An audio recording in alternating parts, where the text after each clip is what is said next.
What does every church have in common? The same thing that every synagogue or Islamic center or Hindu or Buddhist temple or self-realization center, New Age, or every atheistic group or every business, every group under the sun has this in common. It's full of men and women with human nature who want to be put forth, who want to be seen in the best possible light. That's just our nature. That's me. That's you. Right? We don't admit unnecessary, embarrassing things about ourselves, especially when we want to persuade others to follow us or our group as opposed to other groups.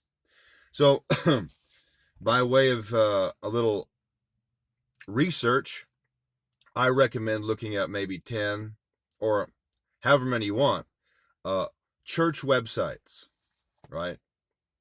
And look at what they market or advertise. They're trying to attract people, right, with their qualities. This is what we believe. This is what we believe. This is what we do. This is what we aspire to build up people. We have nursery at this time. We have clean facility, right? Right? All those things are attractive. They're good. Same thing about any synagogue or Islamic center, I'm sure, or any business or any endeavor that uses marketing or advertising to try to draw a following or funding. That's just human nature. We try to be seen in the best possible light. Here's our qualities. Here's what's attractive. Here's why you ought to believe or follow me. Right? So, in light of that, in light of human nature, it's striking to read the New Testament.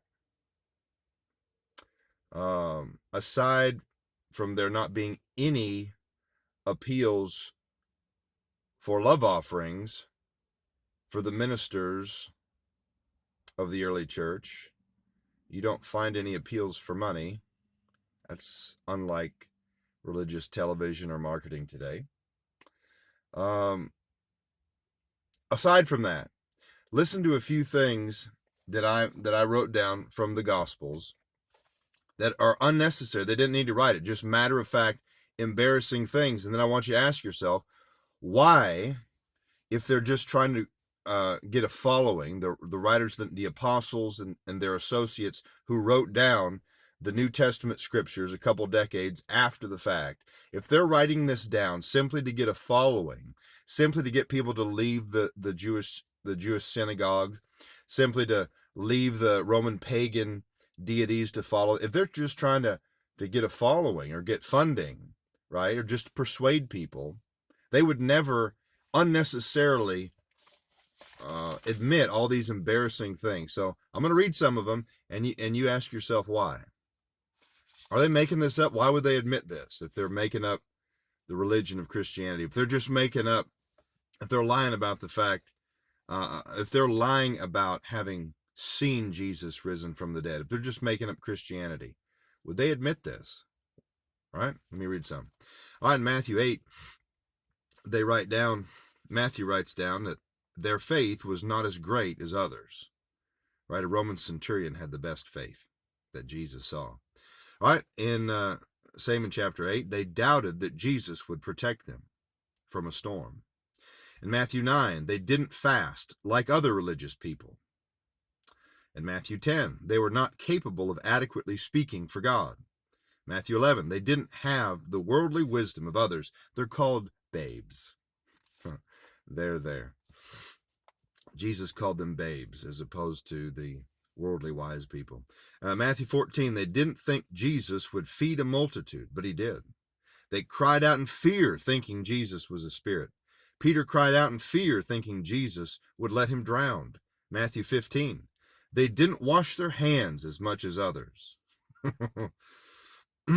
They were scared of offending the Jewish leaders. They're admitting all these things in the New Testament writings.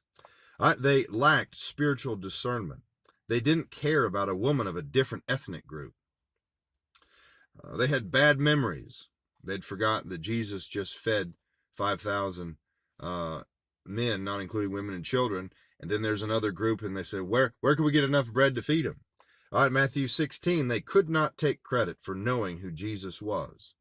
Also, Peter was deceived by the devil. Matthew 17, they admit Peter was hasty with his speech. Also, they admit they were unable to help a man and his possessed son because of their unbelief. All right, they were sorry to hear the gospel from Jesus. And that's 17 and verse 22. They were sorry to hear the good news from Jesus. Matthew 18, Peter wasn't as forgiving as he ought to have been. Matthew 19, they were not completely committed to their wives. When Jesus said, you shouldn't divorce your wife, they said, then this is not good for man to marry. In other words, they weren't completely committed to their wives. They didn't say, till death do us part, really. All right. They were annoyed by children, right? People were bringing children to Jesus so that he could touch them and bless them. And the disciples said, put them away, send them away. They were annoyed by children. Send them to the children's church room. They were unsure of their own salvation. In Matthew 20, they squabbled about who should be the greatest in the kingdom. Matthew 24, unlike Jesus, they were impressed with the work of men's hands at the temple. Matthew 26, they admitted they judged a woman's act of worship as wasteful. They doubted their devotion to Jesus. They fell asleep when they should have been praying. They admitted that they did not understand Christ's plan of redemption. They admitted that they all forsook Jesus and ran after saying that they would not deny him. They all forsook him and ran and hid when he was arrested. Peter denied that he even knew Jesus. Matthew 27, many women, unlike the disciples, watched the crucifixion. Remember, the men were hiding except for John. The others were hiding. And then also in Matthew 27 and John 19, two members of the Jewish Sanhedrin, right, the early church's enemies, and women cared for the dead body of Jesus, bravely went to Pilate to ask the body. They drove out the nails. They took down the body. They wrapped him. They cleaned up his body, and they put him in Joseph of Arimathea's family grave, his family tomb. So two members of the Jewish Sanhedrin and women bravely cared for the body while the disciples, while the writers of the New Testament were hiding. Okay?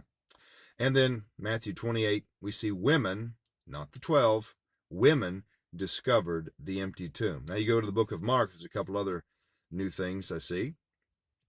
It was a Roman soldier, and in Mark 15, and also in Luke 23, a Roman soldier and a condemned criminal, the thief.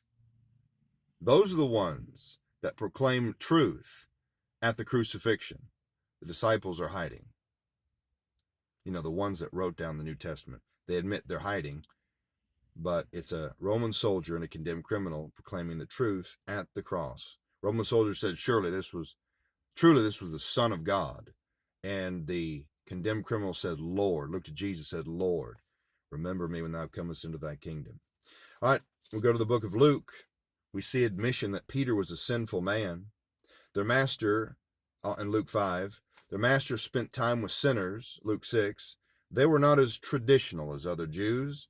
Luke 8, women were noted, not men, women were noted as ministering to Jesus of their substance.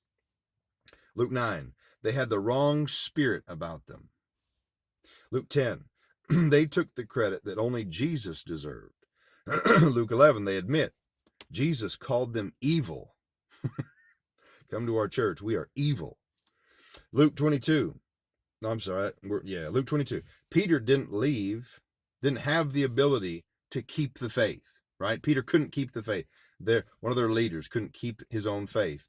Jesus had to pray for him and enable him to have faith. All right, Luke 23, a condemned criminal proclaimed the truth, not the 12. Luke 24, here we go.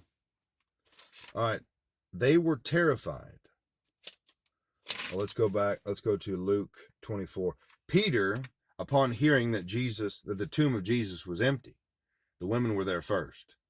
Peter runs to the tomb with John. He's standing inside the tomb, Luke 24, and it says that he was wondering what happened. He's inside the empty tomb with the one who said, I'm going to rise again the third day. Inside the empty tomb, Peter is wondering what happened. All right. And also, when Jesus appeared to them, one of the appearances of Jesus after his death to the 12, it says in Luke 24, they were terrified to see Jesus.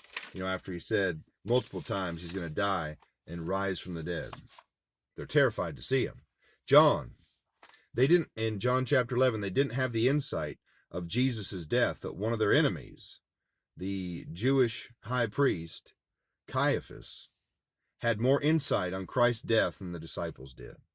And also, John 16, they couldn't handle all the truth Jesus wanted to give them. Remember, Jesus said, you cannot bear them now. I have many things to say unto you, but you cannot bear them now. So they admit all these things. They don't need to. If they're making this up, they don't have to put any of this in there. Why are they admitting all this? Acts 24. And they were unable to proclaim the risen Jesus. Even after they saw him risen from the dead, they didn't have the ability in and of themselves to proclaim the risen Jesus. They needed the promise from the Father. They needed the Holy Ghost. So all these admissions in the writings of the early church, of the apostles, Matthew, Mark, Luke, John, Paul, James, Peter, and Jude, right? Those were either eyewitnesses, those who claimed to have seen Jesus risen from the dead, or a couple of their associates. Those wrote the New Testament, 8 writers. And they admit all these things in their writings, unnecessary, embarrassing things. In light of human nature, right? Think of all the websites. None of them admit embarrassing things unnecessarily. They put forth all the good things. This is why you should believe us, join us. None of that we see in the New Testament. There has to be a different motivation for writing it down. Think about it. Why did they admit all those things? What was the motivating factor of the writers of the New Testament?